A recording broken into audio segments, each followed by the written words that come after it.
Doctor Sreevarma ஆயுள் தரும் ஆயுர்வேதா அறுவை சிகிச்சையில்லா குணம் ஆயுள் கால நிவாரணம். Branch express courier private limited domestic international cargo உங்கள் இல்லம் தேடி வந்து கொரியர் புக்கிங் டெலிவரி செய்து தரப்படும். வணக்கம். இன்றைய தலைப்புச் செய்திகள்.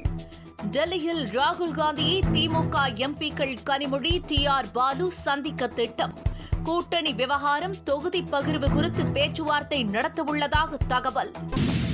மீண்டும் NDA கூட்டணியில் இணைந்ததாக டிடிவி தினகரன் அதிகாரப்பூர்வமாக அறிவிப்பு. அதிமுகவுடன் இருந்தது பங்காளி சண்டை என்றும் விளக்கம். புவிசார் குறியீட்டில் தமிழகம் 2வது இடம். பாரம்பரியத்தை கொண்டாடும் 74 பொருட்களுக்கு அங்கீகாரம் பெற்ற அசத்தல். 10 சட்டமன்ற தொகுதிகள், 2 ராஜ்யசபா, 1 மத்திய இணையமைச்சர் பதவி என டிமாண்ட் வைத்த பிரேமலதா. அதிர்ந்த அதிமுக. மத்திய அமைச்சர் பதவிக்கு நாங்கள் என்ன செய்ய முடியும் என்றும் புலம்பல். ஜெருசலத்தில் உள்ள ஐநா அலுவலகத்தை இடித்து தரமட்டமாக்கிய இஸ்ரேல். ஹமாஸுக்கு உதவி வந்ததாக குற்றச்சாட்டு. மீண்டும் கட்டித்தர வேண்டும் என்றும் ஐநா எச்சரிக்கை. இனி விரிவான செய்திகள். திமுக எம்பிக்கள் கனிமொழி, TR பாலு ஆகியோர் டெல்லியில் ராகுல் காந்தியை சந்திக்க திட்டமிட்டுள்ளதாக தகவல்கள் வெளியாகியுள்ளது. இந்த சந்திப்பின் போது திமுக காங்கிரஸ் கூட்டணி நிலவரம், தொகுதி பகிர்வு குறித்து பேசவுள்ளதாகவும் கூறப்படுகிறது. காங்கிரஸ் மூத்த தலைவர் வேணுகோபாலையும் அவர்கள் சந்திக்க உள்ளனர். கூடுதல் தொகுதி, ஆட்சியில் பங்கு உள்ளிட்ட கோரிக்கைகளை காங்கிரஸில் சிலர் வலியுறுத்தி வரும் சூழலில் கனிமொழி, TR பாலு ராகுல் காந்தியை சந்திக்க இருப்பது முக்கியத்துவம் பெறுகிறது.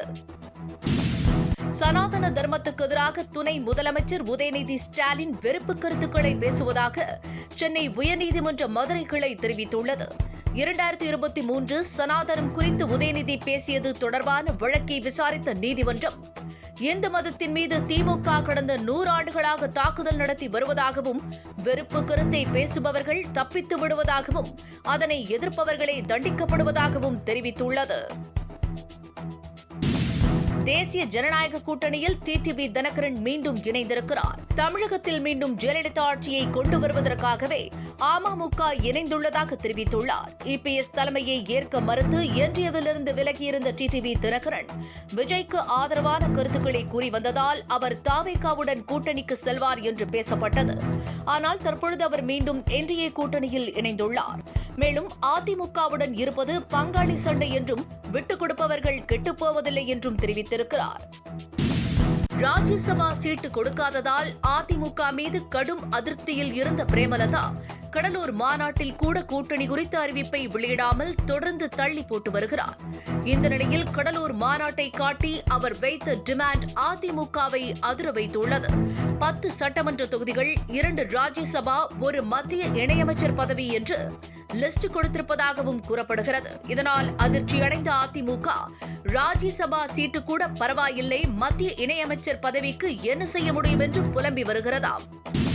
வரத்தநாடு MLA வைத்திலிங்கம் திடீரென்று திமுகவில் இணைந்துள்ளதால் OPS-இன் கூடாரம் காலியாகியுள்ளது.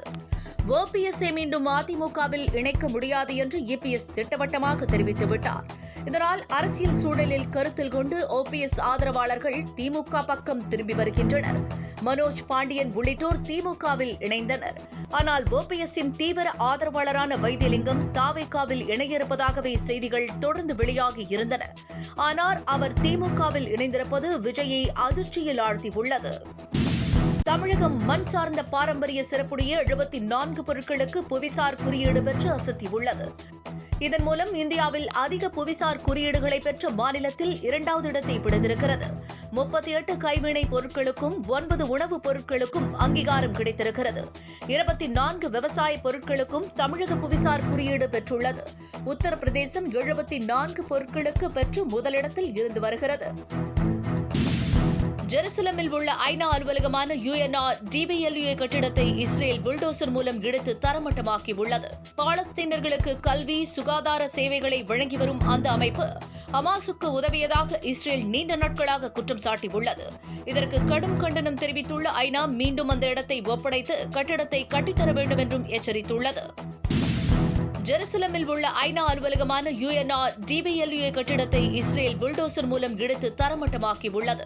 பாலஸ்தீனர்களுக்கு கல்வி, சுகாதார சேவைகளை வழங்கி வரும் அந்த அமைப்பு ஹமாஸுக்கு உதவியதாக இஸ்ரேல் நீண்ட நாட்களாக குற்றம் சாட்டியுள்ளது. இதற்கு கடும் கண்டனம் தெரிவித்துள்ள ஐநா மீண்டும் அந்த இடத்தை ஒப்படைத்து கட்டிடத்தை கட்டித்தர வேண்டும் என்றும் எச்சரித்துள்ளது. பதிவுத்துறையின் இணையதளம் இன்று இரவு 7 மணி முதல் நாளை காலை 11 மணி வரை செயல்படாது என்று அறிவிக்கப்பட்டுள்ளது.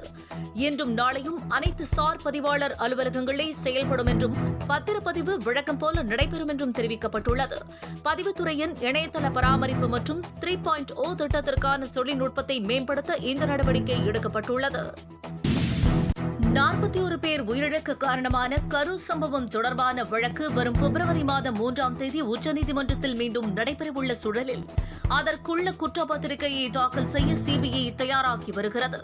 இது தொடர்பாக தீவிர விசாரணை நடத்தி வரும் சிபிஐ விஜயிடம் 2 முறை நேரில் அழைத்து அவரிடம் சரமாரி கேள்விகளை கேட்டு விசாரணை நடத்தியுள்ளது. விஜய் பயன்படுத்திய பிரச்சார வேன், தாவேகா நிர்வாகிகள், சாட்சியங்கள், சிசிடிவி கேமரா காட்சிகள், கரூரில் கூட்டம் நடைபெற்ற இடம் என்று பல்வேறு கட்டங்களாக விசாரணையை நடத்தியுள்ள சிபிஐ குற்றப்பத்திரிகையை தயார் செய்யும் நடவடிக்கையில் தீவிரமாக இறங்கியுள்ளது. டாக்டர் ஸ்ரீவர்மா ஆயுள் தரும் ஆயுர்வேதா அறுவை சிகிச்சை இல்லா குணம், ஆயுள் கால நிவாரணம். Courier private limited, domestic international cargo. உங்கள் இல்லம் தேடி வந்து கொரியர் புக்கிங் டெலிவரி செய்து தரப்படும். என்றும் உங்களுடன் மை இந்தியா. முக்கிய செய்திகளை உடனுக்குடன் தெரிந்து கொள்ள சப்ஸ்கிரைப் பண்ணுங்க, பெல் பட்டனை பிரஸ் பண்ணுங்க. என்றும் உங்களுடன் மை இந்தியா.